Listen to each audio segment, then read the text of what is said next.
Well, hello, Rock Church. Everybody good? Good, man. Y'all kind of like that last song we were just singing. Man, going to town. That's good. That's good. Well, hey, if you're new here, my name is Josh. I'm one of the pastors, and just so thankful that you're with us. And if you're watching online or if you're at C3 Coffee Bar, we're glad that you guys are with us as well. And just excited about wrapping up this message or this series that we've been in called Get Off Your Donkey, and talking about the Good Samaritan. And there's a story from my past, kind of a friend that I met that is kind of like a perfect story to help us understand this Samaritan idea, to kind of keep us going with that series. And it's all about a guy who I met one time, and his name was Rick. Rick was a guy I met in Palm Springs, California. I'd never been to Palm Springs, but I happened to be there speaking at a youth conference, and this is many years ago, several years ago. And so I was at the youth conference. I preached to all the teenagers. We got done, and all the teenagers, they leave. They all go off with their youth coaches, their adult leaders. They're all doing small groups. Everybody's kind of got their thing, but myself as a speaker, I'm kind of like all alone. So what I typically do in those situations is I'll just go find, the city street, and I'll walk down it and see if there's anybody I can minister to, see if there's anybody that maybe God will put me in front of. Maybe it'll make our paths cross where we can have some conversations about Christ. And I thought, well, let's just see what Palm Springs is like and see if I can do that. And so I drove to where the downtown section was, and as soon as I got down to the main street, I realized I'd kind of hit the jackpot. Because it was a Friday night, but they were having like a city fair, and they had closed the street down to car traffic, and you could only walk it, and there were several thousand people, I'm guessing, walking up and down this street. So I thought, this is a perfect opportunity. I'm definitely going to have an opportunity tonight to share my faith with somebody. Now, make sure you guys understand that. It didn't mean like go to that city's corner and grab a bullhorn and scream, turn or burn, repent or die. Okay, I think y'all know that's not my style. That's not what I'm talking about. It was more just, I'm just going to walk the street. And I'm confident that God's going to bring somebody across my path and that we're going to be able to have a conversation. So I started walking down the road, and I kind of got my eyes up. I'm looking around going, okay, God, I'm ready. Who is it that I'm going to have a chance to talk to? And nothing. Like I'm trying to make eye contact with people, but nobody's making eye contact with me. And it's kind of like, So as I get down towards the end of the street, I see this Mexican cantina up on the left, and I'm thinking, well, I'm just going to go in there and eat dinner. And maybe I can minister or have an opportunity to have a conversation with my waiter or my waitress, or maybe it'll be somebody sitting at the bar, and God will work this out. And as I get a little closer, all of a sudden I see this homeless guy right out in front of the cantina. And my immediate thought and my immediate prayer was this: God, don't allow him to ask me for money tonight. I've got somebody I need to go minister to. Now think about how stupid that prayer is. God, don't let him talk to me because there's somebody I want to go minister to. Well, sure enough, I got up to where he was standing, and he looked at me and said, hey, would you happen to have any cash I could have? And I tried something I'd never tried before, and I haven't used it since then, is I pulled what I'd call an Acts 3 on the guy. I looked at him, I said, money I don't have for you tonight. What I've got is Jesus Christ. If you'd like to talk about him, then let's talk. And he goes, well, yeah, man, let's chat a little bit. And I was like, oh, okay, wasn't ready for that. So I stood there and we started talking, and I was like, well, my name's Josh. He goes, well, my name's Rick, but everybody calls me the Rickster, so just call me Rickster. I was like, okay, Rickster. It's like a weird, but we start having this conversation. We ended up talking 5-10 minutes, having this great conversation. And then he asked me something. He says, hey, I hope you don't mind, but I still need to make a living. While we're talking, do you mind if I ask people for money? I was like, well, I guess not. Go ahead. So I went from standing like in front of him to now I'm standing beside him. And as people are walking by, now they're no longer thinking that they're seeing one homeless man, but two, right? You know what I mean? This is back when my hair was long. I had piercings all over my face and ratty up jeans. Nothing's changed with my jeans. But anyway, it was one of those moments that immediately changed my world, because I started seeing the looks that he got every day. I started seeing people that wouldn't even look up at him. I started seeing people that would look at him with disgust. I heard people say, go get a job. I saw people in suits as they're walking by. He's like, hey, can you spare some change? They're like, we don't have any money. I'm like, yeah, right. You know what I mean? My mind just got twisted, got flipped. I had to start thinking different because now I was standing in his shoes. We ended up talking for a little bit longer, and he's like, so what are you doing in town? I said, well, I'm speaking at a youth convention. He's like, well, what's that? And I said, well, there's about 1,000 teenagers. They're over at the convention center, and a band gets up and plays, and there's a comedian there, and then I get up and I talk. I just talk to people about Jesus. And he goes, dude, that sounds like a blast. I was like, what? Would you like to go? He's like, you mean they would let me attend? I said, sure, you can come with me. He's like, definitely, man, I'm in. I said, all right, I'll pick you up tomorrow night right here on this street corner at 6 o'clock. He's like, all right, I'll be here. So, we got done talking, and I went inside and went and ate my dinner and all that. And while I was eating, I had to process that conversation because I had to realize the truth that this guy just totally had to change my thinking because now I stood in his shoes. And guys, that's where we're at as we conclude this series, Get Off Your Donkey. It comes to the point that we've got to come to an understanding of what does it mean to have a change of thought? What does it mean to really start thinking different? And I hope that as we've went through this story for 4 weeks, and I hope that you've been able to pull out some nuggets. I want to kind of retell the story real quick because not everybody's been here every week, and maybe you might be here today, and you might not know the story of the Good Samaritan. So I want to kind of walk you through what we've been hearing and what we've been learning. And you see the way the scripture starts, it's Luke chapter 10. It says that Jesus was there, and this expert in the law came up to Jesus, and he asked Jesus, hey, what do I need to do to inherit eternal life? And we said from week 1, and we've said it every week since then, that's a great question. It's a question that every one of us in this room, everyone who's watching online, that we all need to ask. Because we all need to evaluate, we need to ask that question of God, what do I need to do to make sure that I'm going to spend eternity with you? What do I need to do to make sure I'm going to spend eternity in heaven? So great question, but the expert in the law asked it with the wrong motive. Instead, he was doing it to try to test Jesus. So Jesus responded back to him, and he said, well, what's the law say? And the guy said, well, the law says that you've got to love the Lord your God with all of your heart, soul, strength, and mind, and then love your neighbor as yourself. And Jesus said, yep, you're exactly right. Well, this guy wanted to justify himself, it says in Luke 10. So he said, well, who is my neighbor? So then we spent the majority of time week 1 really answering that question, who is our neighbor, by looking at the rest of the text. And what we kind of looked at is we see our neighbor is those who are of a different race than us. Our neighbor is those who have been abandoned. Our neighbor is those who are without, those who are maybe have a life of poverty amidst them, all right? So our neighbor, in essence, is everyone around us, is what Jesus was saying in this story. And we talked about that a lot week 1. Then when we got into week 2, we went into the second part of the story. The second part of the story goes like this. When the guy said, well, who is my neighbor? Jesus said, well, let me tell you a story. He said there was a man that was going from Jerusalem to Jericho, and he fell into the hand of some bandits, some robbers, and they beat him, they stripped him of his clothes, and they took everything he had. And he was laying there half dead when a priest came walking by, and as the priest came walking by, he saw the man, but walked along on the other side. And then a little bit later, a Levite, or what you call a temple assistant, he came walking by, and when he saw the man, he passed by on the other side. But then a despised Samaritan came walking by, and when he saw the man, he had compassion on him and went to him. So what we really wrestled with in that second week was this concept that when we see people in need, it should break our hearts, it should move our hearts. And if our hearts are moved, then our hands have to follow, that we have to be willing to go to people.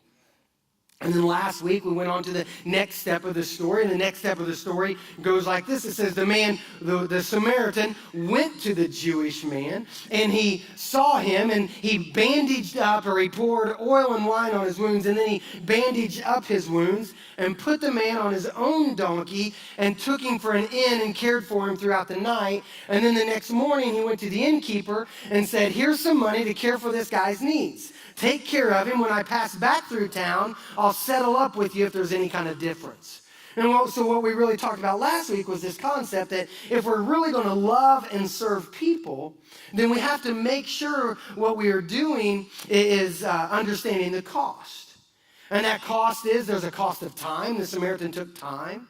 There's a cost of resources. That Samaritan used his stuff, the things that he had in his possession to take care of the guy's needs, just like God has given us stuff that we can use to help others. And then it costs finances. And we talked about that if you want to serve people, that we have to give to God and we have to give to kingdom efforts. And now we get to the end of the story. So Jesus kind of concludes that story by saying, and he said he would take care of his needs. And then we get to verse 36. And this is the part I want to go ahead and read from the text. It says this in Luke chapter 10, verse 36 and 37. Now, which of these three, so this is Jesus asking the guy a question again. He says, now, which of these three, the priest, the Levite, or the Samaritan, would you say was a neighbor to the man who was attacked by bandits? So which guy was the good neighbor? The man replied, the one who showed him mercy. Then Jesus said, yes, now go and do the same. Now for the rest of our time here together and the time I'll be teaching, I just want to look at verse 37. The man replied, the one who showed him mercy. Jesus replied, Jesus said, yes, now go and do the same. So the man is being challenged to think different, and then Jesus is saying, then go and live different. And we conclude this story with these two concepts. We've got to start thinking different, and we've got to start living different. Understand, this expert in the law, he had a mindset going into this story. You see, he believed that he was highly favored by God. He believed that because of his position that he was favored. He believed because of his race that God favored the Jewish people more than he favored anybody else, so he was a favored person. He believed, he had a theological belief that if you're Jewish, if you're healthy, if you are in a high position, then you are favored by God. Therefore, if you're not Jewish, meaning if you're of a different race, if you are not wealthy, if maybe you've got a sickness or a disease or an ailment, then God doesn't favor you. That was this guy's theological belief. So this guy believed, I am better than everybody else. And Jesus with this story is saying, dude, you got to change your thinking. You've got to realize the value of all people. You've got to realize that all people are valuable to me. You've got to realize that those who are poor are valuable. You've got to realize that those who are sick are valuable. You've got to realize those who are abandoned are valuable. You've got to realize that those who are of a different race than you are valued. You've got to totally change your thinking. And understand, even at the end of the story, the guy wasn't 100% there. Because how did he answer? Jesus said 3 people. Which one? He didn't say the priest. He didn't say the Levite. But he also didn't say the Samaritan. He said the one who showed mercy. Now he's right in the one who showed mercy. But I wonder if it would have even been better if he would have said the Samaritan. But that'd be difficult for a Jewish man to say. But Jesus was there to challenge his thinking. And what would happen if we, as the people of God, what would happen if we would come together and we'd say, man, I'm going to change my thinking. And I'm going to help all people realize that they find value in God. That they are loved and valued by God. That whether you're old, whether you're young, whether you're unborn, No matter what race you are, no matter what financial background you have, no matter who you are of value. If you have a different belief system, you are valued. If you have different sin issues, you're valued. That all people are valued by God. And if we will change our thinking and we start living that out, then we're able to go into people's lives and we're able to help them. We're able to give them grace so that we can then speak truth, which we'll get to in just a little bit later. We've got to change our thinking. And when we do so, that's when we realize the difference we can make. That's when we realize that you can be like a crazy one, a maverick, as we've talked before. You can be that round peg in a square hole. These are things that I saw in a commercial many years ago. It's one of my favorite commercials of all time. We have to think different. You know, it's an old commercial. With a lot of people who did some crazy things that changed the world. But we can go further back, can't we? And we can look at Jesus Christ. And we can see this crazy one who said, man, I'm gonna love different. I'm gonna serve different. I'm gonna think different. And he took care of people's needs who had been abandoned by most of the culture of the time. And by doing so, was able to change the world. What would happen if we really went there? What would happen if we'd start thinking different? Now, reality is we have to get there. You know, one, we have to think different as a church. There's so many things that are about to change in the life of our church. Now, there's several things that aren't going to change. You know, who we are, what our core values are, what our mission is, all that. But then there's just some basic things that are going to change. Our location is changing, okay? Like, this is our last Sunday here. You know what I mean? Now, it's crazy for me to even say that. And remember, 8 weeks ago, I said it like this. I said, we got to hold July 28th, Thursday, July 28th, and Sunday, July 31st in an open hand. All right? We're still holding it in an open hand. All right? Because there's still things that have to get done at the building. There's things. I was walking around with one of our elders last night, and he was like, well, what about this? I said, well, they say it's going to get done on Monday. And he's like, all right. We walk a little further. And, well, what about this? Well, they say it's going to get done on Monday. We walk a little further. He goes, what about this? And I said, well, and he goes, they say it's going to get done on Monday. I was like, yep. He goes, man, you sound like that old preacher who used to say it's Friday, but Sunday's coming. All you're saying is it's Saturday, but Monday's coming. And Monday's coming because Thursday's coming. And, you know, I can say this. As a church, we've done everything we possibly can. Easiest way for me to say it is, as a church, we got off our donkeys, all right? The last 3 weeks, there has been so many volunteers in our building knocking things out. And I can tell you, our children's ministry area is ready. Walls have been painted, need a little cleaning with some toys brought in, but in essence, our children's ministry is ready. The audio, the video, it's all there, okay? Our auditorium, everything's ready except the equipment that we've still left in here, and it's going over as soon as we're done today. As a church, we have done everything we possibly can. All we're doing is waiting for the hired contractors to finish up some of their jobs, and they're working hard. Sometimes I want to say get off your donkey, but they're doing a good job. But there's just a couple things that have to be buttoned up.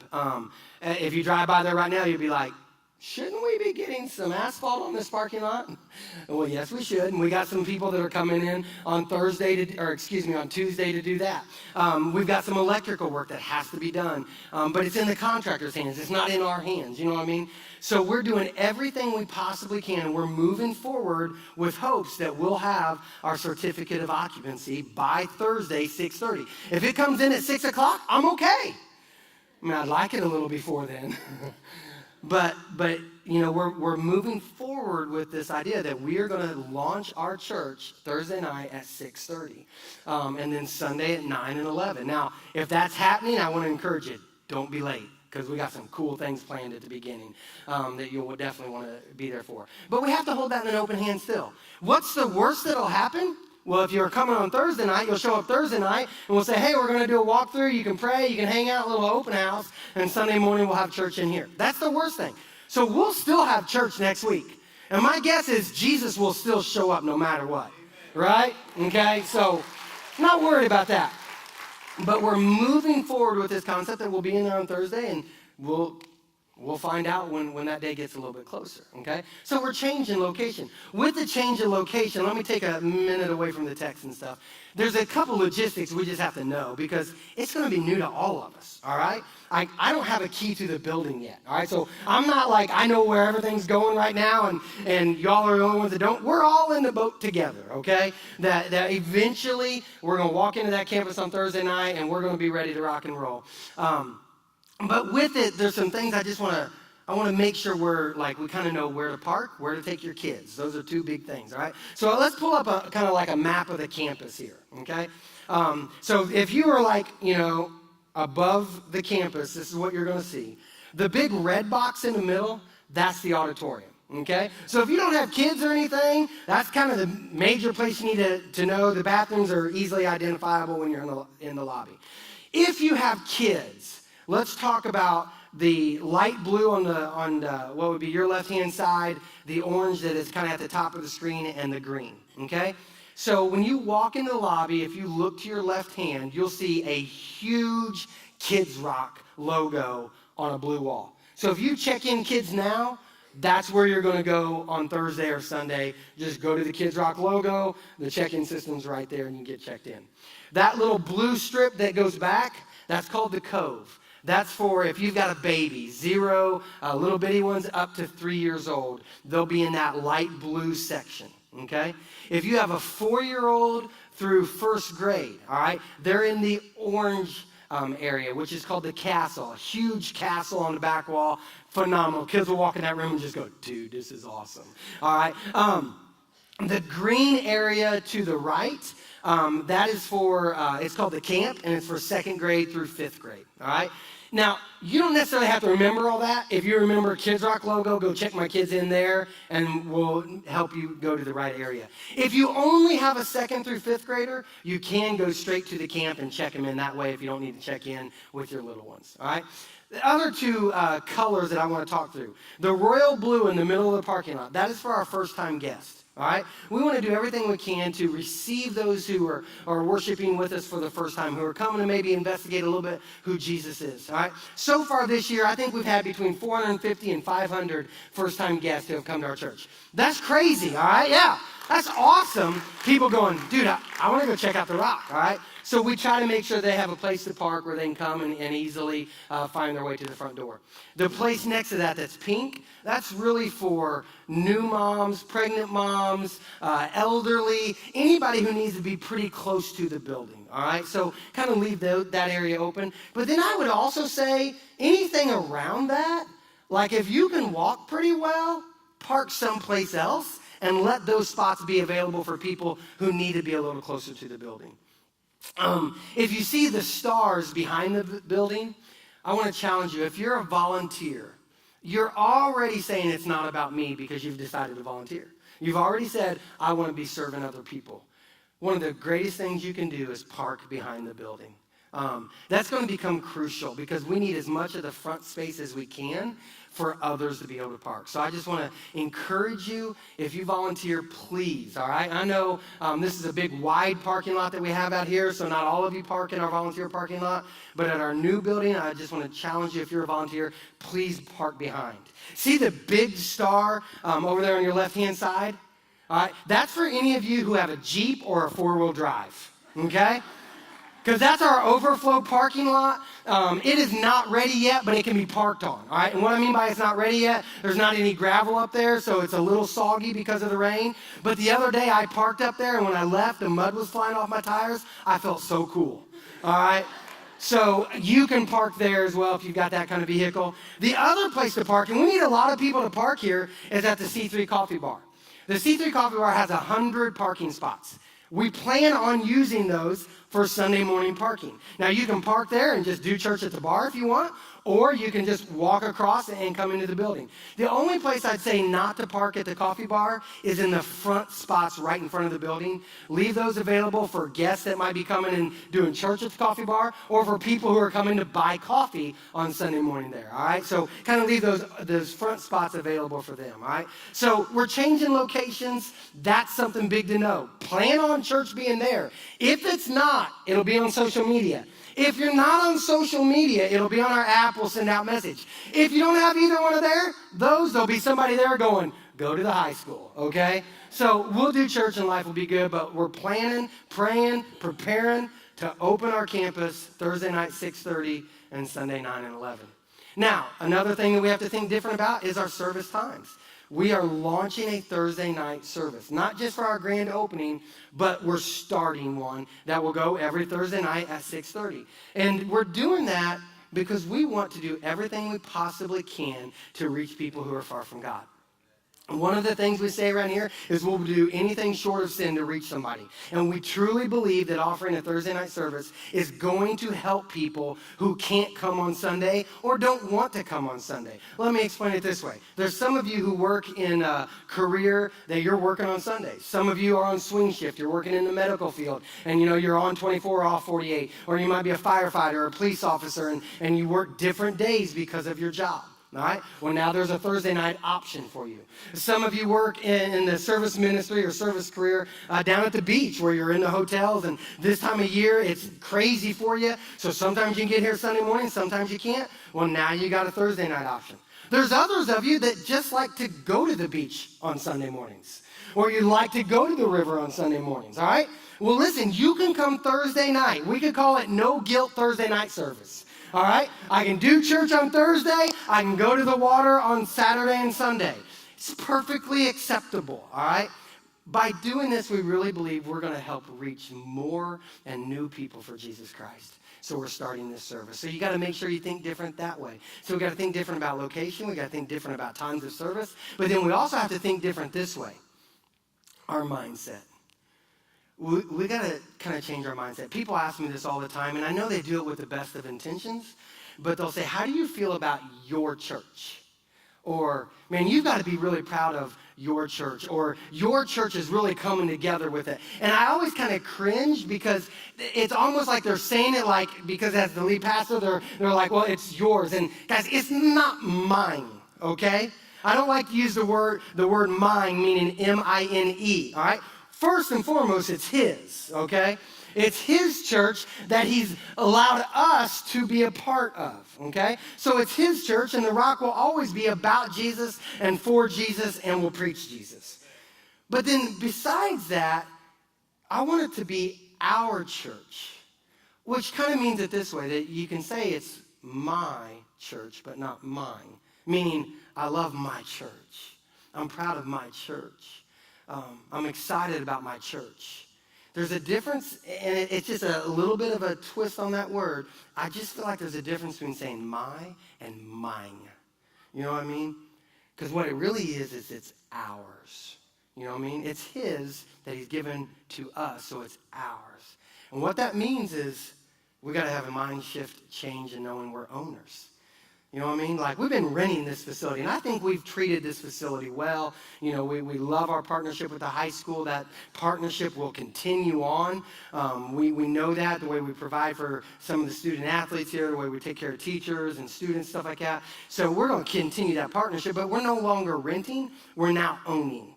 How many of y'all have ever had to rent an apartment or a place to live, anything? Who's been a renter with me? I know we have. There's been a time we were in between homes, so we rented a house. And you know what? The back door didn't work perfectly. How much time did I spend fixing it? 0. You know what I mean? Like, the hinges didn't work right. I'm like, all right, call the landlord. You know what I mean? Like, I was a renter. It's like, well, it's somebody else's problem. Sorry for those who are landlords right now. But, you know, it's like, I'm renting. Well, guys, we ain't renting no more. We own. So that means that we have to understand that. Because when there's a problem, don't point at me and say, Josh, it's your church, you fix it. I'll say, it's our church. We fix it, okay? But this is just a different mind shift. Just some things that are changing. We got to think different. Let's dive back into the text. Because it's not just thinking different about our church, it's thinking different about our culture.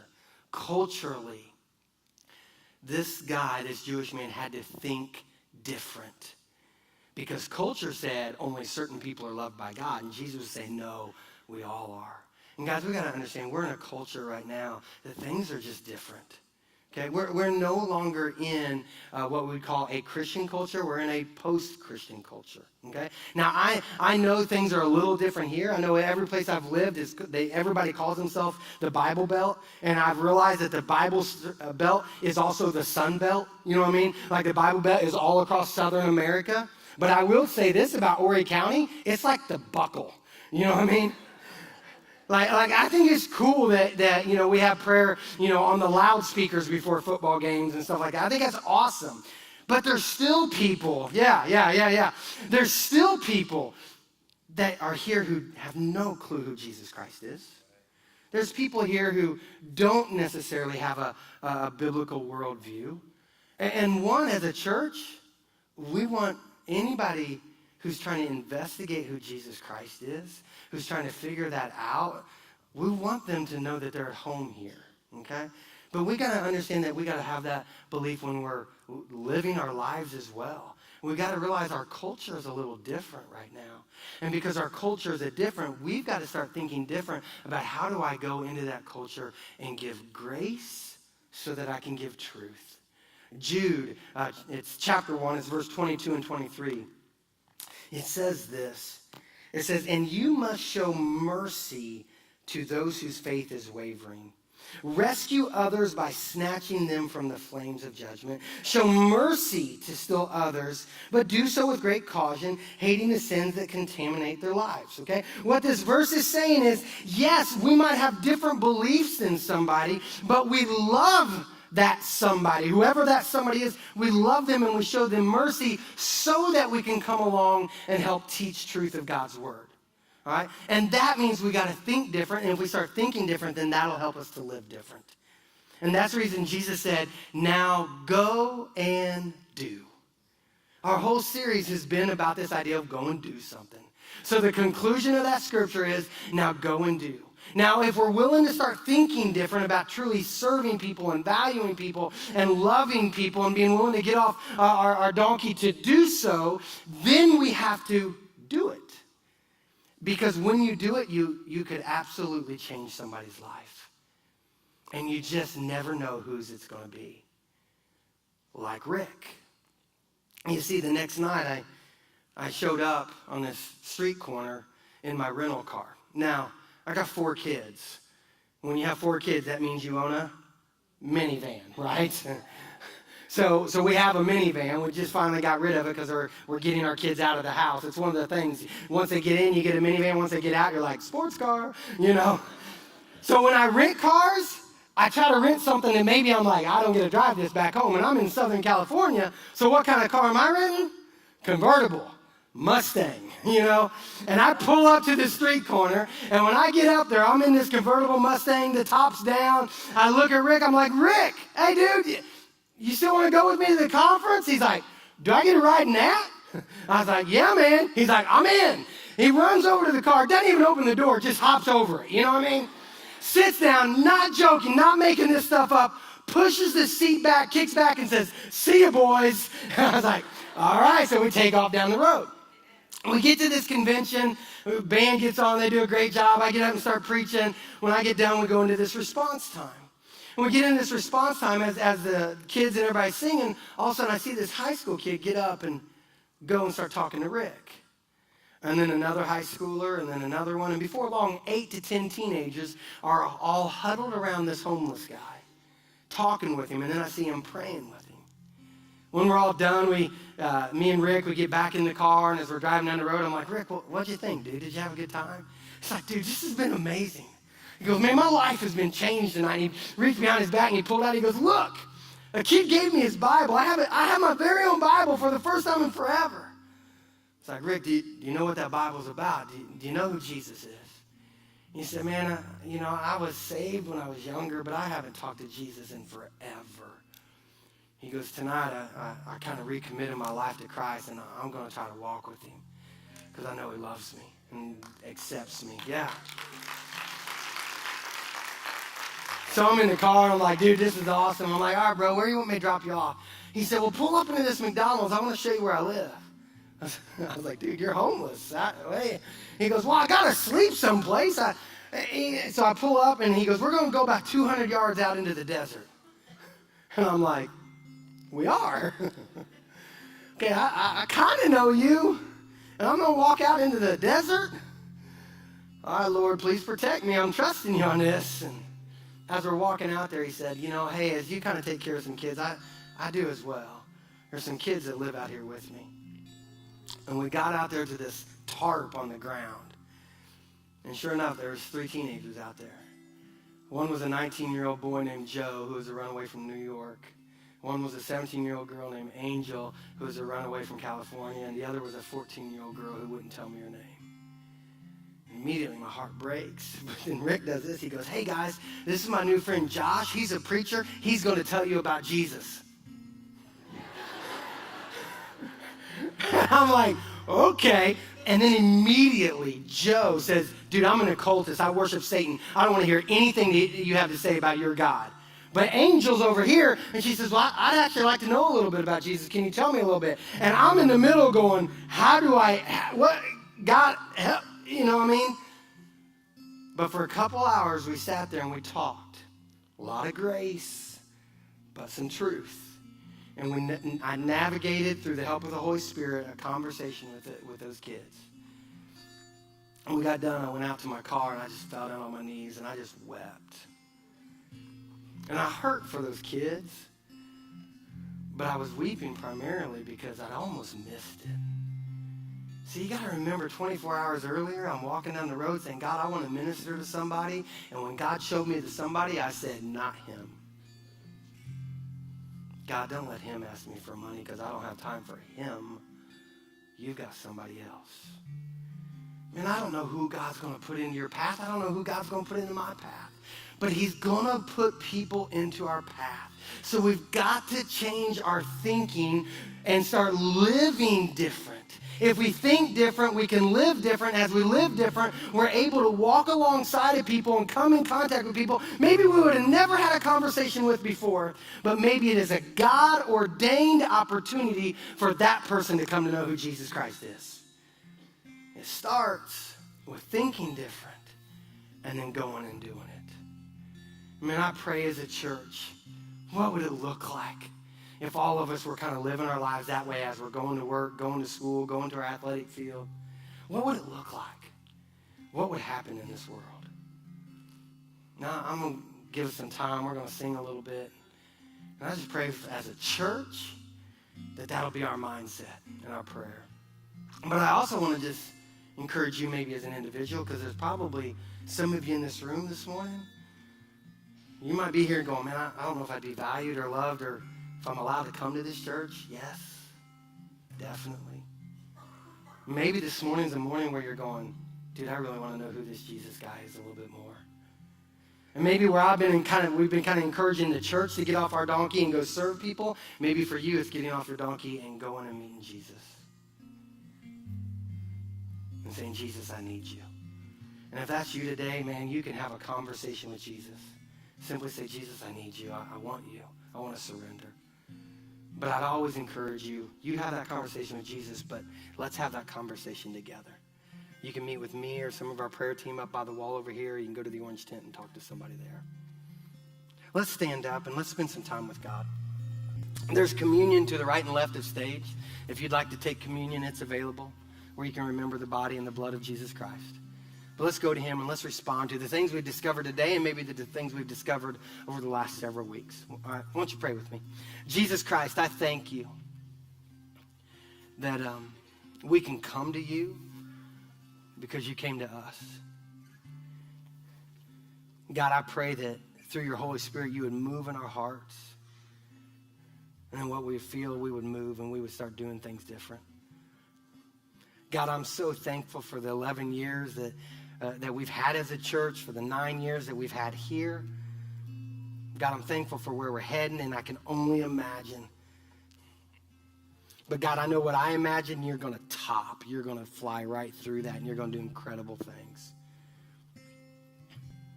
But God, it starts, I know, with each one of us individually surrendering to you. So I pray that happens right now. In your son's name. Let's respond.